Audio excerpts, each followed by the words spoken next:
Եկեք միասին այս անգամ պատրաստենք կաղամբի և ծաղկակաղամբի կարմիր թթու։ Ծաղկակաղամբը լավ լվանում ենք և թողնում ենք եռման մեջ 30 րոպեով։ Ամենաներքևում դնում ենք նեխուրը, ավելացնում ենք սխտորները, սև հատիկավոր պղպեղները, ավելացնում ենք դափն ու տերևները,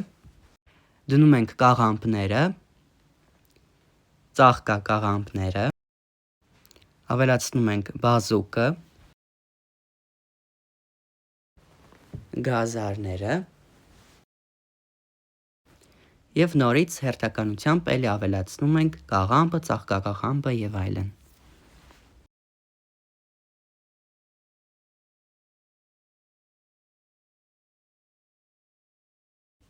Մեկ լիտր սառը ջրի վրա ավելացնում եմ 1,5 ճաշի թալ խոշոր աղ։